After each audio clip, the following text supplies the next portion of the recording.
Super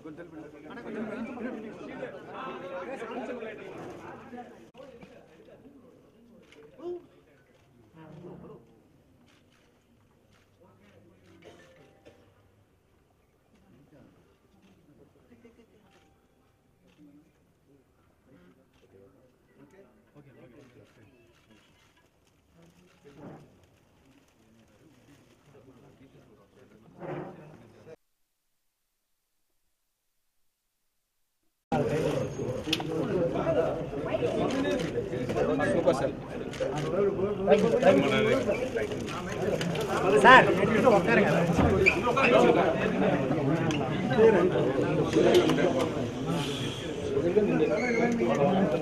ஒரு நல்ல தலைமையை எதிர்பார்த்து மதிப்பிற்குரிய மக்கள் செல்வர் அண்ணன் திரு டிடிவி சார் அவர்களை சந்தித்து இந்த கட்சியில் நான் இன்றைக்கி இணைஞ்சிருக்கேன்.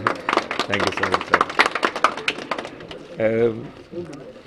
என்ன அப்படின்னா, எல்லாரும் கட்சியில் ஆரம்பிக்கும் போது ஒரு அரசியல் கடை மாதிரி நான் நல்ல கொள்கை, நல்ல திட்டம், மதுவுக்கு எதிரான போராட்டம், அப்புறம் ஒரு கல்வி, மருத்துவம், விவசாயம் அப்படின்னு சொல்லிட்டு வழக்கமாக ஒரு ஹோட்டல் கடை மெனு மாதிரி ஒரு கார்டு அடிச்சுக்கிட்டு எல்லாம் திருவாக பேசுகிறது வழக்கம். ஆனால் யாருக்கும் ஆளுமை அப்படிங்கிற ஒரு விஷயம் இல்லை. ஸோ இது எல்லாருமே ஒரு அந்த மாதிரியான இருக்கிறதுல நான் நல்ல ஒரு தலைமை தமிழ்நாட்டுக்கு தேவைப்படுது. ஏன்னா இன்றைய இளைஞர்கள் விரும்பக்கூடிய ஒரு தலைமையில் சேரணும்னு நான் ரொம்ப ஆசைப்பட்டேன். அந்த இளைஞர்கள் விரும்பக்கூடிய தலைவர் எனக்கு தெரிஞ்ச உண்மையான தலைவர் சார் தான். என்னன்னா மாற்றம் முன்னேற்றம்னு நிறைய பேர் மக்களை ஏமாற்றிட்டு இருக்காங்க. ஆனால் உண்மையான மாற்றம் முன்னேற்றம் அப்படின்னாவே திரு டிடிவி தினகரன் சார் தான். அதே மாதிரி நான் இங்கே வரும்போதும் ஒரு நல்ல கொள்கையை, நல்ல தலைமையை, தமிழ்நாட்டு மக்கள் கடனில் மாண்டு கிடக்கிற தமிழகத்தை மீட்பதற்காக ஒரு தலைவன் தேவை. அப்படிப்பட்ட ஒரு தலைவனை தேர்ந்தெடுப்பது இன்றைய இளைஞர்களுடைய கடமை. ஸோ இங்கே ஒரு மக்களும் ஒரு தாய்மார்களுக்கும் காமன் மேனாக, கட்சியிலே இல்லாட்டி கூட அனைவராலும் விரும்பப்படுகின்ற ஒரு நபர், சாதி மதத்துக்கு அப்பாற்பட்ட ஒரு அற்புதமான ஒரு நல்ல உள்ளம் திரு டிடிவி தினகரன் சார். இப்போ தேர்தல் வருது, வரும் காலகட்டங்கள் மிக உங்களுக்கு மக்களே நிறைய பேர் பல வேஷங்கள் போட்டுட்டு நாடக நடிகர்கள், திரைப்பட நடிகர்கள் எல்லாம் மிஞ்சும் அளவுக்கு பல நடிகர்கள் நம்மக்கிட்ட நீங்கள் தினமும் ஒரு கதைகளை சொல்லி போட்டு கேட்பாங்க. உஷாராக இருக்கணும். திரும்பவும் சொல்கிறோம், ஒரு வாக்கு நம்முடைய வாழ்க்கையவே மாற்றும். அந்த வாக்கு நம்ம தலைவருக்காக இருக்கணும். அதுக்காக நான் கடுமையாக அந்த தேர்தலில் நாங்கள் இவங்க கூட இணைந்து கடுமையாக வேலை பார்த்து உண்மையான வெற்றியை இந்த அமமுக பெற வேண்டும் என்று இந்த கட்சியில் நாங்கள் இப்போ கவனிக்கலையா, 38 தொகுதியில் நாங்கள் போட்டி போடுவோம் அம்மா மக்கள் முன்னேற்ற கழகம்னு சொல்லியிருக்கேன். ஒரு தொகுதி ஏற்கனவே ஒரு கட்சிக்கு முடிவாயிருக்கு. இன்னொரு சில பேர்கிட்ட பேசிகிட்டு இருக்கிறதுனால இன்னொரு தொகுதி வேணால் அவங்களுக்கு கொடுப்பேன்னு சொல்லியிருக்கேன்.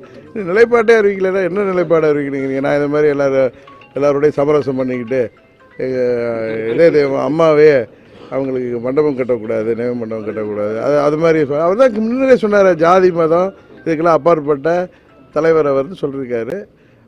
அது உண்மைங்கிறத நாங்கள் நிரூபிச்சுட்டு தான் இருக்கோம். எங்கள் கட்சியோட கேண்டிடேட் பாருங்கள், சமுதாயத்தில் உள்ள அனைத்து பிரிவினர்லையும் மெஜாரிட்டியாக உள்ளவங்கள, மெஜாரிட்டினா எங்களால் முடிந்த அளவு 40 தொகுதிகளிலையும் முடிந்த அளவு எல்லோருக்கும் பிரதிநிதித்துவம் கிடைக்கிற அளவுக்கு தான் நாங்கள் வேட்பாளரை அறிவிப்போம்.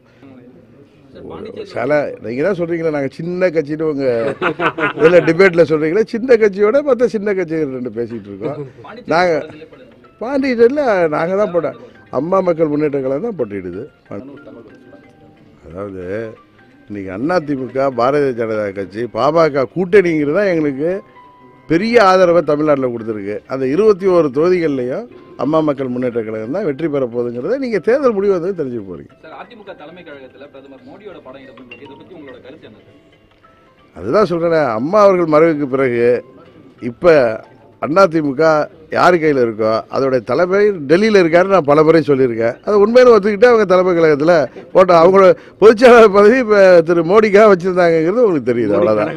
தேர்தலில் ஜெயிக்கணுங்கிறதுக்காக எதை வேணாலும் செய்கிற ஒரு கட்சி கிடையாது. நாங்களாம் அம்மாவின் தொண்டர்கள்.